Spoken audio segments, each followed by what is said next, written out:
Good evening, I'm Farhana Sheikh. Our top story for tonight, China urges WTO to defend multilateralism amid US tariffs. That's coming up on AWANI International.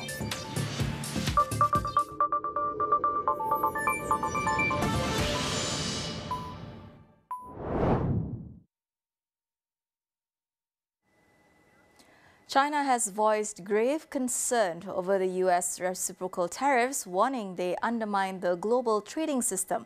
In a written proposal at the World Trade Organization's Second General Council meeting of 2025, China has called for collective action to defend multilateralism. It urged the WTO to stabilize global trade through greater transparency and monitoring, expand market access for the least developed countries, and accelerate much-needed reforms. While it described recent trade talks with the US as a positive step, it stressed that indispensable multilateralism, not bilateral deals, was key to resolving global trade turmoil. Now, tensions between the two major economies escalated in April, following US President Donald Trump's tariff hike, raising duties on Chinese goods to 145%. Both sides reached a temporary truce in May, with the US scaling down tariffs to 30% and China to 10%. Despite the thaw, Washington doubled down on its criticism of the WTO, accusing it of failing to address trade imbalances and non-market policies, calling for urgent structural reforms. The US has signaled it may reinstate President Donald Trump's reciprocal tariffs for countries that fail to reach trade agreements by the end of the 90-day pause. Negotiations are still ongoing with several key partners, including Australia. So how is Canberra navigating Trump's tariffs? Astro AWANI's Fei Kwan has the latest from Adelaide. Australia, like many countries in the world, is facing a 10% base tariff on its exports to the US. But that's alongside a 100% tariff on foreign-produced films. Now, I've just flown into Melbourne, Australia, but earlier I was in Adelaide and I was at the office of Trade and Tourism Minister Senator Don Farrell and got to speak to him about his approach and Australia's stance to the matter. Firstly, what's the progress on Australia's negotiations on US's tariffs? And also, how is your government deciding to approach the latest announcement of a 100% tariff on films produced on foreign lands? Well, our policy has been, since these announcements, has to be to try and engage the United States and explain our point of view, which is we think these tariffs, whether they're on goods generally or on movies, are counterproductive. We're a country that has prospered with free and fair trade. We think that's the best way to lift the living standards of our communities, and we are going to continue to prosecute the argument with the United States that these tariffs are the wrong way to go and that we need more free and fair trade. And we're particularly focused on building more opportunities with Malaysia and Southeast Asia. Mm-hmm. That brings me to my next question, because you've reiterated on having a coordinated response with ASEAN, and earlier we were speaking a little bit about Australia's plans on, its diversifying away from with other countries. So where does Malaysia necessarily fit into your diversification strategy, given that 2025 marks 70 years of Australia's diplomatic presence in Malaysia? Well, we've got a very close relationship with Malaysia, and we think the opportunity there is to build on that relationship. Our focus right now is building trading relationships with Malaysia and the other countries in ASEAN.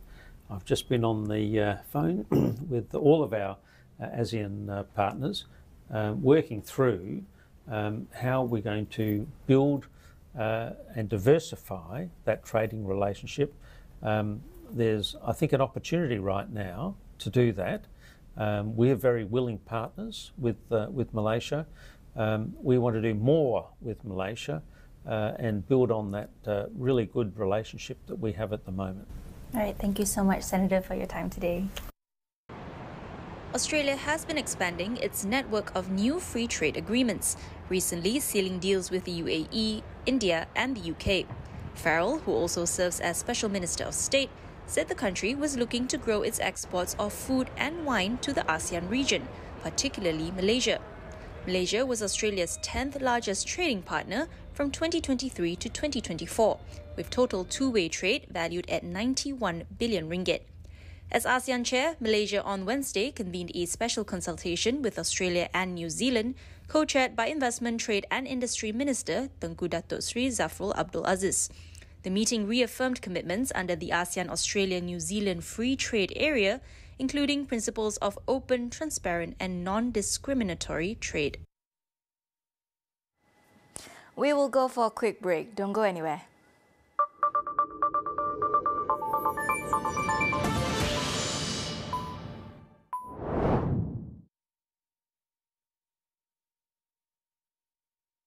Sayang, I love you. Aku cuma nak happy dengan orang yang aku sayang. Kau ni memang banyak plot twist, Yohana suci lagi tahu tak? Salah perbuatan kau buat macam aku fikir kau bukan, faham? Sekarang kau punca lah. Sabar. Tak sampai 5 minit. Kita nikah pada rumput tu. Wah, nak masuk syurga ke masuk neraka? Dia bukan syurga. Di Astro Ria dan Astro Go. Meletop TVS Special. Meletop dan TVS berkolaborasi meraihkan budaya unik. Ikuti kupasan menarik bersama selebriti-selebriti kesayangan anda. Pasti meriah. Meletop TVS Special 25 Mei Ahad 9 malam. Eksklusif di TVS dan Astro Go.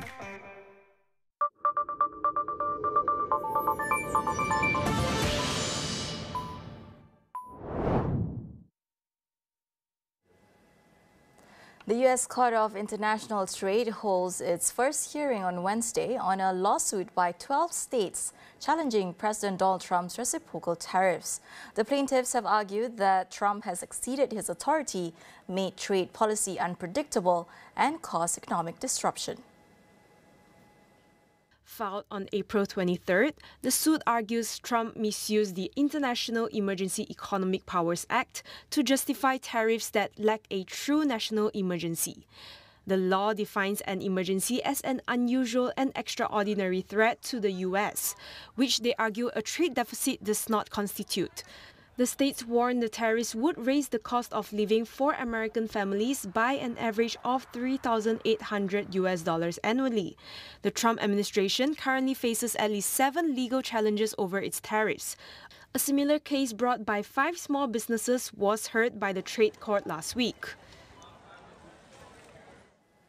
Meanwhile, China and the Netherlands have pledged to deepen cooperation amid global challenges, with the aim to strengthen ties between them and the wider China-EU relationship.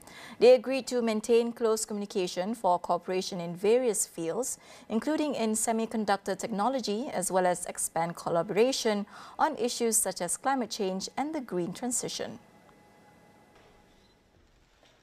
Dutch Foreign Minister Caspar Velkom said Prime Minister Dick Schoof looks forward to a possible visit to China later this year.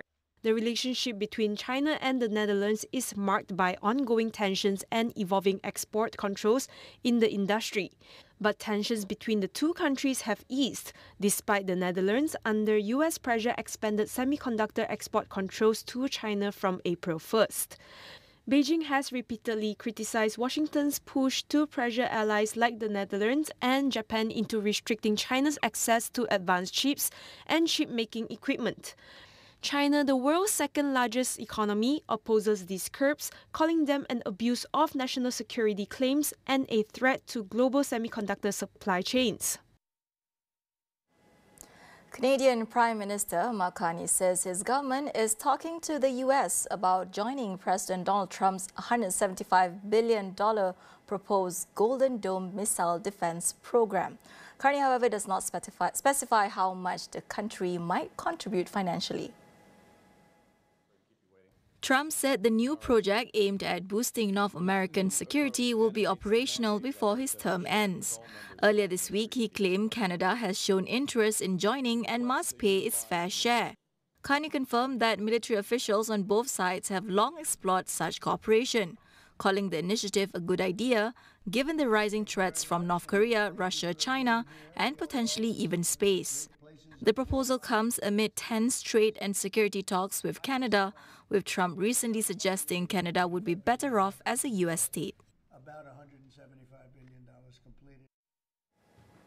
As the global semiconductor landscape shifts amid escalating US-China trade tensions, Malaysia must rethink its strategy. According to Dr. Juwita Muhammad, consultant at the UN Trade and Development, this means moving up the value chain, exploring trade creation, and making full use of existing partnerships. So this has already been in the works. Malaysia has aspirations to move up the value chain in the semiconductor industry. For now, again, we're at the back end where we're only testing and assembling the semiconductors for exports. There has been talks, and also there were many grants and incentives given for companies, local companies, Malaysian companies, to move up the value chain to produce higher value-added products like chip or wafer design. So this is again, this is a product diversification strategy whereby instead of competing with lower value-added products with China per se, we should move out the value chain and produce produce products with higher local content. So again, that's number one. Number two is tapping on trade creation. And here is where, again, we are, if again, there's going to be higher tariffs, then there will be dampening of demands from the US. So again, we need to find other possible markets that can possibly or closely substitute the American market, which is almost impossible. But again, as a proactive measure, exporters need to look at other markets. So again, this is where I emphasize that trade creation is needed, and trade creation can be with existing partners, but those partners with untapped potential. So this is again within our many different free trade agreements. We have signed on to many free trade agreements, but unfortunately most of them have been underutilized. So with higher tariff rates introduced by the US, we can look at our partners within the RCEP, that's ASEAN +6. We can look at other partners within CPTPP.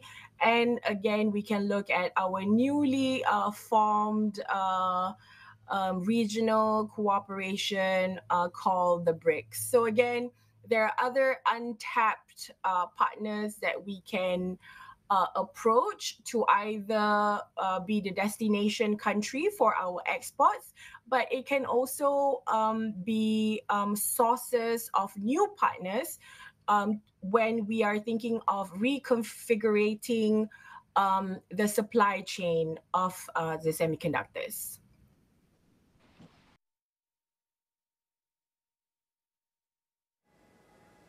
That wraps up AWANI International. Stay tuned for reports on the rivalries, strategies, and the shifts behind the power affairs driving the new global order.